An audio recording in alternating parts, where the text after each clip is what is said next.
following announcement has been paid for by the new Howl Order. Whether the team is giving us the highest of highs or the bluest of blues, we'll cover it all here on Commander's Nightly News. I, of course, am your host, Louie T. Thank you for joining me. Let's get to tonight's lead story. So, Sunday's game against the New England Patriots poses a few interesting dilemmas. I think this game is going to prove to be a referendum on a number of different topics that have surfaced over this past week, and some that have been lingering, for the duration of the season. I think, first and foremost, as an unwise man once said, there's good people on both sides, okay? And no matter where you lie in this discussion that we're going to have today, and that's kind of been happening, and I think it's going to ultimately happen during this game and afterwards, it's going to be interesting to see how this goes, because this fan base is fractured. We've talked about this. A lot of damage was done by Daniel Snyder. And in his aftermath and wake, there's been a lot of PTSD that has surfaced. And our fan base doesn't know if they're coming or they're going half the time. When things happen and there's a decision to be made, half is on this side, half is on the other side. And obviously this trade on Tuesday, or the trades rather, sparked a lot of conversation. And again, it forced fans to choose a side. So I think what ultimately, and I was actually surprised at how much, pushback there was to the trade. I thought it was, Washington doing the right thing for the first time in a long time. But there are a lot of fans that didn't agree with, trading Chase Young altogether. And then there was another sector of the fan base that didn't agree with the trade capital, right? The draft capital that they acquired for Chase Young. And they were fine with them trading him. They just didn't like what they got. But in any event, here's what I think ultimately Sunday's game will represent, and the different referendums that I think will ultimately be looked upon as we, take a look at this Week 9 performance versus the New England Patriots. The first thing that I think is going to be on trial in this game is, was Chase Young and Montez Sweat a detriment to this football team, to this defense? And it's going to be a hard sell for me. And this is the thing about referendums a lot of times, is that they're unfair because a lot of times people take a small sample size and extrapolate that over, a certain period that isn't warranted. And, you're able to jump to conclusions off of, one game or small sample size, 3-4 games. That's what people did when those two were hurt and the defense just magically got better. But as I've pointed out numerous times, and others have done this as well, they started to play better before Sweat and Young got injured that season. They started to play better in the Green Bay game. They played well against Denver, right? When both of them were in the lineup. And then ultimately Tez got hurt in the Denver game prior to the bye and didn't play again. And Young got hurt in the first game after the bye. And the defense just continued to play well. They played well in that Buccaneers game, and they continued to play well without them. And people said, "Oh, look, the defense is better." And I'm like, guys, come on. You really think the defense is better without those two? Well, there's a sector of the fan base that literally thinks this defense is better off without them. And this game is going to serve as a referendum. If you believe that, and this defense plays well, even though the Patriots suck, and they've stunk most of the season on offense. And it wouldn't shock me if we went out and absolutely stonewall these clowns and beat them up good. You're going to have fans saying, "See, I told you this defense was going to be better without Chase and Montez," which that's asinine if you ask me. Now, I forgot about something. And Mr. Ron B, shout out to the OG Mr. Ron B, who pointed this out to me. He hit me up and he was like, "Hey, remember Jack called the defensive line, all four of them, independent contractors?" And I remember that statement, and I was like, huh. And then when you add that statement, when you piece some of the puzzle parts together, right? and you start putting the pieces of the puzzle together, it makes a clear picture, right? Jack called these guys independent contractors, again, meaning that they're not playing as a unit, but rather each guy is kind of playing for himself, out for self, right? Jack made the point on Thursday to say, we're going to rush as one, we're going to play as a unit. It got me to thinking, maybe, just maybe, things might look a little smoother. Guys may actually do the job that they're supposed to do. We'll see. I don't want to feed into that narrative because, again, I don't think the defense is better off without them. I will say this, it may be a more disciplined group, and maybe more discipline leads to better outcomes and results. We'll see. But whatever the case may be, it's going to be a referendum. Whether the defense is good on Sunday and the crowd that thinks that this defense is going to be better off without the two of them, and they start yelling and screaming from the mountaintops, see, I told you so, or the defense stinks, right? And the Patriots have their way with this defense, which teams have been doing anyway, right? Which is why I say this is crazy, because this referendum really doesn't make any sense, but this is what's going to happen. This is what fans do. You know, they're not always logical in the things that they say and do and the points that they try to make. And if we suck, the people that think that the trades were bad and that were going to make us worse are going to say, see, as if we weren't already the 31st ranked defense in football, right? And so, it's comical, right? It's comical. But in any event, or 31st ranked pass defense, I don't even know where we rank defensively in the league this season. It's not good. It can't be good. You know, points given up, we've got to be one of the worst teams in football. But that's nor here nor there. Another referendum in this game. We've talked all week long about Bill Belichick and his ability to get after young quarterbacks, confuse them, and force them into a ton of mistakes. And that's been a point of emphasis all week. And I get nervous this season in particular when I in particularly talk about points of emphasis, because generally when I say something, they don't listen and they go out and do the thing I tell them they can't do, right? Bears game is a prime example. Don't let DJ Moore and don't let their tight end get you, right? Those are the only two guys Justin Fields is getting the football to with any regularity. Don't let him get the football to those two guys in particular. And what did they do, right? DJ Moore has a career day, 3 touchdowns, 230 yards, et cetera, right? And I could go through a bunch of games. I talked about the Denver game in particular. They haven't had explosive plays all season long. You know, in week 1, they had no explosives. That's a point of emphasis. They want to have explosive plays. And what did we do? We gave up explosive plays to the Denver Broncos, right? So, again, this is something that has been a theme this year where I say, hey, don't do this. And then they go out and do the thing that I say don't do, right? The Giants game, hey, don't hold on to the ball. Get it out of Sam's hands quickly. You know they're going to blitz. You got to be prepared for the blitz. And what did they do? They came out unprepared for the blitz. So I'm almost nervous talking about Belichick's ability to get after young quarterbacks because I think they're going to fall victim and prey to that somehow, some way. But I think this game's going to be a referendum on Eric Bieniemy's ability to scheme it up and see if he learned from, the first 8 games of the season, see if he can take away some of the things he did from last week's game that saw this offense be hyper effective. We've been here with him before, right? Week 4, he did the exact same thing he did in week 8, right? And we got all excited and we thought this is going to be what the offense looks like. And then literally the next week against Chicago, he went back to some bullshit from the first 3 weeks. And you go, bro, what the F? It looked more like the week 1 offense against Arizona than it did the week 4 offense against Philadelphia.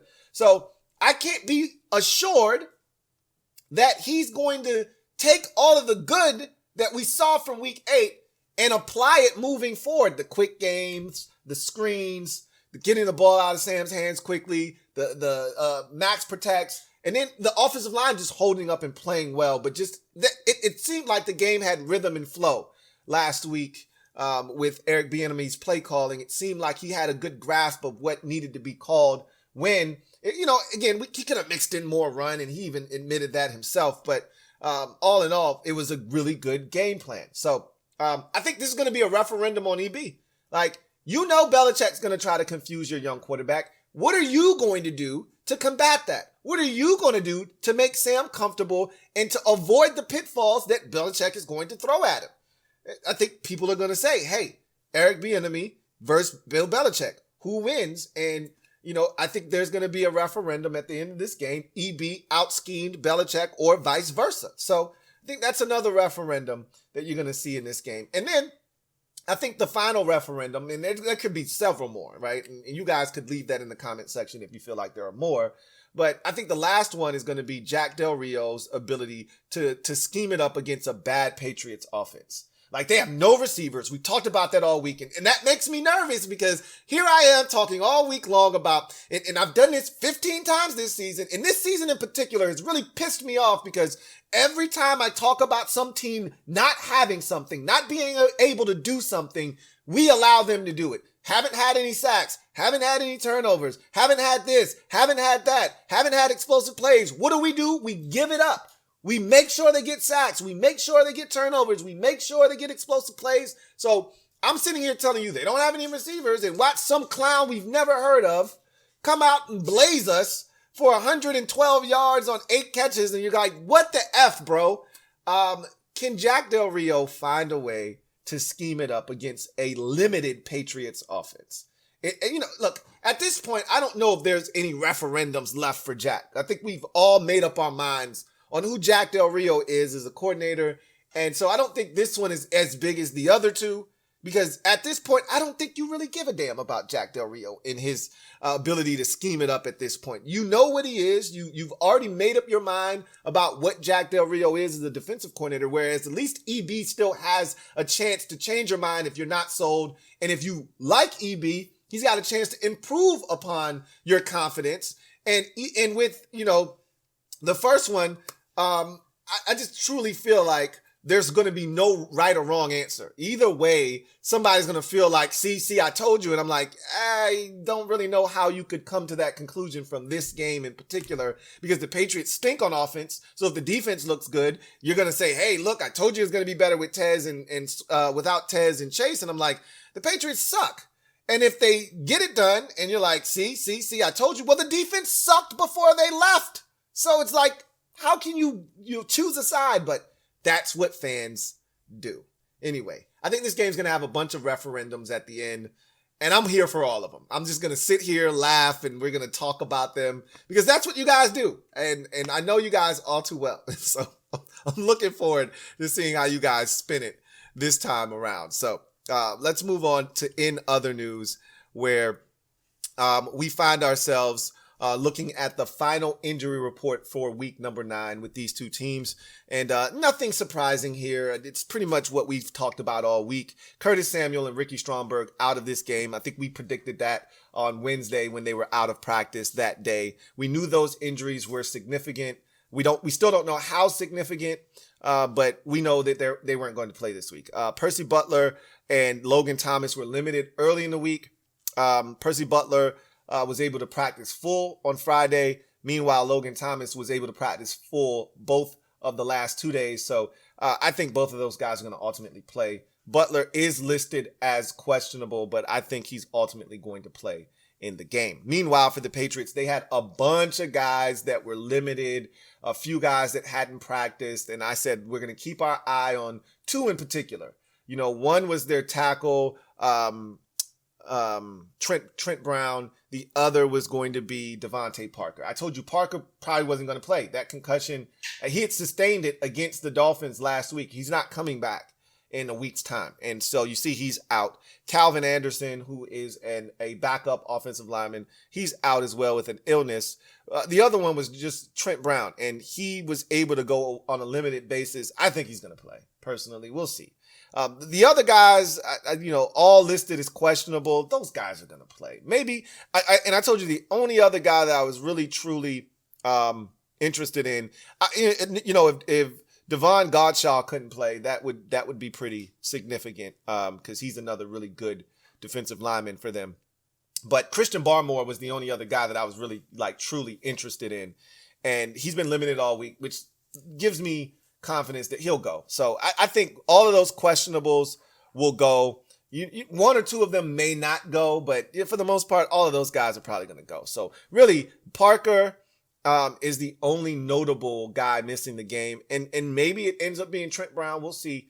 And that would be very beneficial to us if their, starting right tackle can't play. But again, we will see. So, really not much here to talk about, right? There's a couple of topics that I could bring up, but why? I'm just going to move on, and we're going to go ahead and jump into this game plan for the Week 9 contest versus the New England Patriots. And this is a very winnable game. I feel really confident about it, but I felt really confident about the Bears game. I felt really confident about the Giants game, and look what happened in those games. This is the thing that scares me. The odd weeks have been disastrous for us this year, sans for Week 1, where we avoided disaster by beating the Arizona Cardinals 20-16. Really, this season, the odd games have just been disastrous, torturous as a fan. The 37-3 shellacking at the hands of the Bills, the 40-20 beatdown at the hands of the Bears, the embarrassing 14-7 loss to the Giants, and now here we are, another bad team that you should beat in Week 9 on an odd week after another strong performance in a loss against Philadelphia. I wish I could tell you that that's not in the back of my mind, but it is. But to hell with that. I'm trying to kick that whole superstition kick and just say, hey, beat a bad team. We haven't been able to really do that this season outside of Arizona, which is the reason why we sit here at 3-5. You couldn't beat bad teams. Here's another one in front of you. Hey, we're a bad team too. I acknowledge that. I'm not telling you that we're a good team. The Patriots are looking at us like food. They're saying, hey, here's an opportunity to get your third win of the season. They're looking at us like food. Everybody's looking at us like food. It's very frustrating because we shouldn't be food, but here we are. Food once again. But the Patriots look like food to us too. Let's eat. Everybody else is eating at the Patriots' expense. We should do it too. So here's how you eat on Sunday at Foxborough and get fat off the Patriots. You start with the offensive side of the football. And the first key to the game is run the protection from last week back. Essentially, let me see that same offensive line work we got from the 5 guys up front last week against the Eagles, this week against the Patriots. The Patriots do a little bit more up front because they have to. The Eagles, a little bit more straightforward because those guys can win one-on-one matchups. The Patriots do a lot of twisting and stunting and, different looks up front to try to confuse the offensive line. Just block, okay? Just block. They don't have any elite rushers with Matthew Judon still out of the lineup.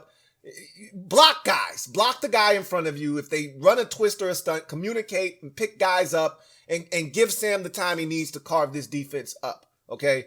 Run that protection back from last week. We only gave up 1 sack. It was an impactful one, but it was one nonetheless. Let's see if we can limit the number to 0 this week. Let's shoot for no sacks given up, all right? Let's see some consistency from this offensive line. Run that protection back from last week. The next key to the game offensively for Washington is decipher Belichick's defense. He's going to try to confuse Sam early in this game and often in this game. And it may be via the blitz. It may be different looks at the snap, pre-snap. It may be him trying to, get Sam to switch to protection, overloading a side, only to come from the opposite side. He may make it look like man when it's actually zone and vice versa. Belichick's been known to have guys run in motion as you send guys in motion. He's been known to send guys in motion to make it look like it's man when it is actually zone. And they'll play man on one side, zone on the other side. He's very detail-oriented when it comes to his defense, and he puts a lot on their plate, demands that they understand what they're trying to get across and what they're doing. And sometimes they do complex things like divorce the halves of the field and have one side playing man and one side playing zone and vice versa. So can we decipher what he's doing? Can we get the football in the hands of playmakers early and often. That's something that I think we need to do again. It was beautiful to watch Jahan and Terry and Curtis get involved early in the game. There's no Curtis this week, obviously, but getting Jahan and Terry involved early, and if Diami can touch it, great. If Jamison Crowder touches it, cool. But I'm really looking to get our big-time wide receivers involved early and often in this game like they did last week. But deciphering Belichick's defense is going to be critical to the success of this offense in week number 9. Next key to the game offensively, third down and red zone efficiency. That's going to be a key every single week for this offense, because when we don't convert on third downs, the offense drags. It puts a lot of stress and strain on the defense because you're going 3 and out constantly.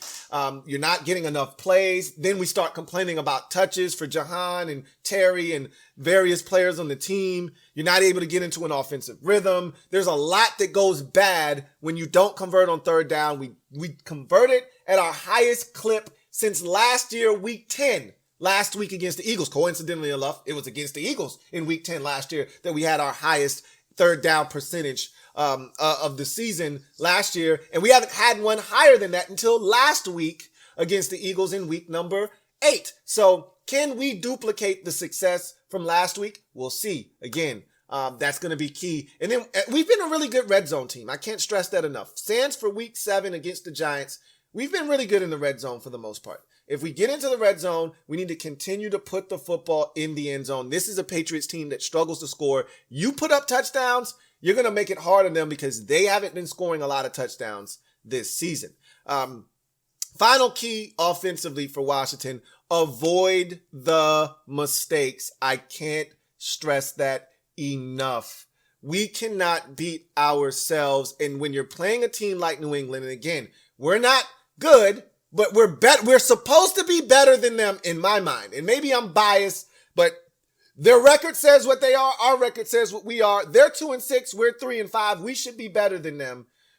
Don't make mistakes. Don't beat yourself, right? Force the Patriots to beat us. And if they do, you tip your cap. But we can't make it easy on them.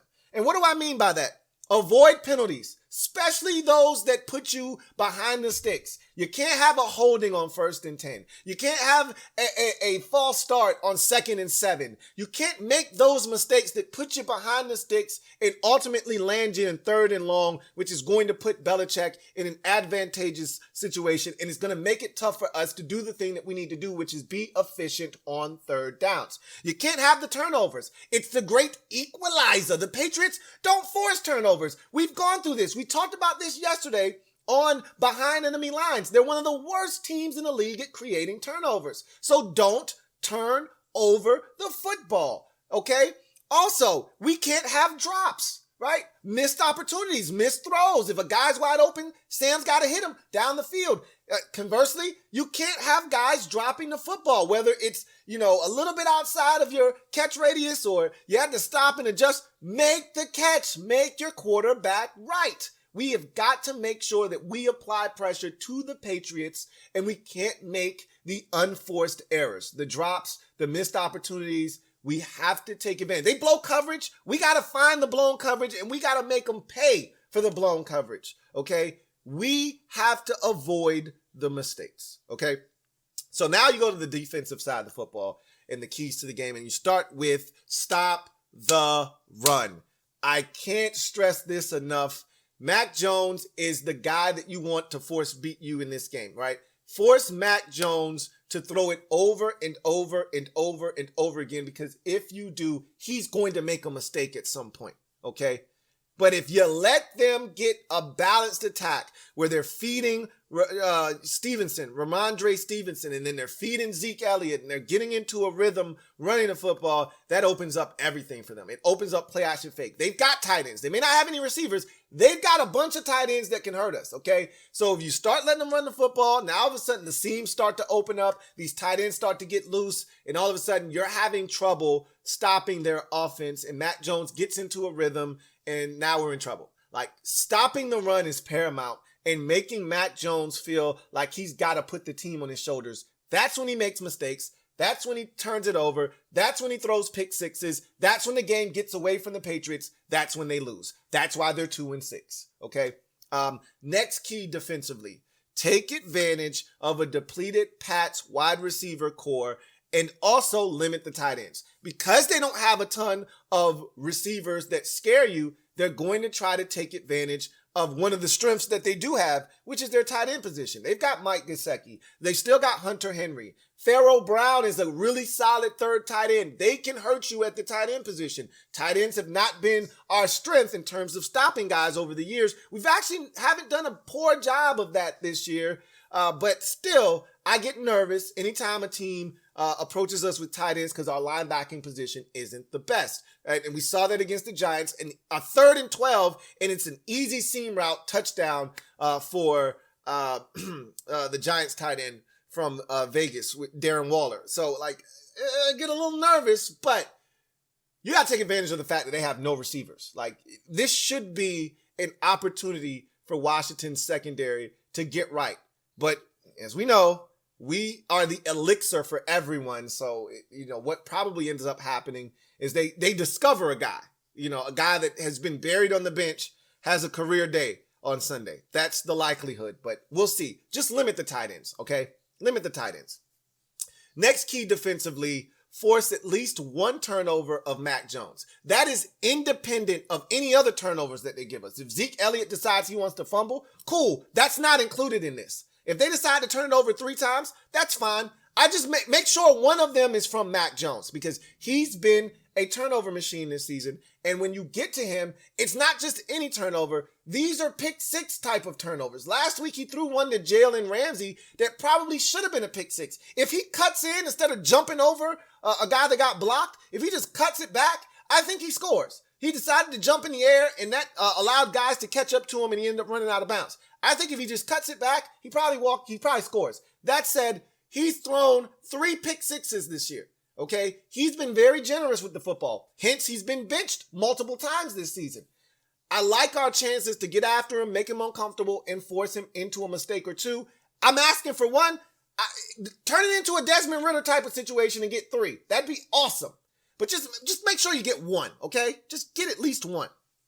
And finally, last defensive key to the game, win 1st and 2nd down to set up 3rd and long. Again, that kind of goes hand in hand with stopping the run, putting the onus on Mac Jones. I don't want them in 3rd and 2 where they can still have the option of running the football. I don't want them in 3rd and 4 where they can run a stop route with the tight end. I don't want them in manageable down and distances on 3rd down in particular because that's going to allow them to be a little bit more efficient than they've been. They are not a good 3rd down offense. Neither are we, right? But they aren't a good 3rd down offense, and we want to keep it that way. And so I want to see us win 1st and 2nd down, force them into 3rd and long, where we can have a chance to get after Mac Jones and maybe get him to make a mistake. They don't have the receivers to bail them out of a 3rd and 8, 9, 10, 11, 12, 13 type of situation. All right. So if you put them in those situations, they don't have as many guys that are dynamic at the receiver position to get them to convert.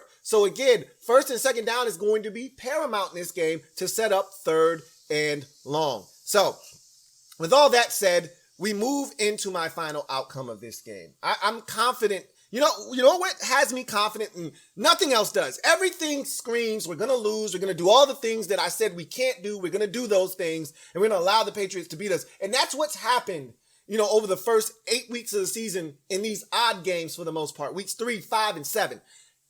I think the reason this is going to be different, this is almost like when a team gets a brand new coach, like an interim coach in season, i.e. Raiders and Giants. The Raiders are going to win that game because they've got an interim coach and they're going to play for Antonio Pierce and they're going to beat the Giants, right? This feels sort of like that. Everybody's counting us out. Oh my God, you're punting on the season. You traded away your 2 defensive ends. Your defense is going to stink. Yada, yada, yada. I think Vegas is burying us. Everyone else is burying us. Everyone's called us stupid for trading these guys. And oh my God, most people have, not everybody. Some people see the vision. Some people understand what it is we're trying to accomplish. But most people, most national pundits, most fans of other teams who don't know what we just did or what these players have been doing, they just know them in name recognition, think we did something dumb and that our season's over. And I think all of that is going to lead to Washington actually going out and playing well this week and proving everybody wrong. And because of that, I think we win this game 27-17. I think this is a 7-point game in the fourth quarter. We're up 24-17. We're going to be up 24-10. And the Patriots are going to score a touchdown with 7 minutes to go in the fourth quarter, you know, and they're going to be down a touchdown. And you're thinking, oh, shit, here we go. And we're going to put together a nice, solid drive that eats up 4 minutes of the clock. And it's going to leave them with 3 minutes, 49 seconds, but we're also going to get a field goal. And I know a lot of us, our hearts are going to be in our throats because in that moment, you're going to think to yourself, Joey Sly's going to miss this kick. Well, I think Joey's going to make the kick, put us up 10, and that's what's going to be the final score, 27-17. What says you? Leave it down in the comment section. What do you think is going to happen in this game? Tell me why we win, if we win, and if we don't, why do we lose? Leave it down in the comment section. Can't wait to read your responses. That's going to do it for me, your man Louie T, here on Commanders Nightly News. You know what it is. Post up, take command. I look forward to chopping it up with you guys next time. And you know where to find me. Game is over. We'll be here breaking it all down. And you know what time it is. Let's roll these boys. Here comes the diesel. Here comes the diesel. There's the snap, hand to Riggins. Good hole. He's got the first down to the 40. He's got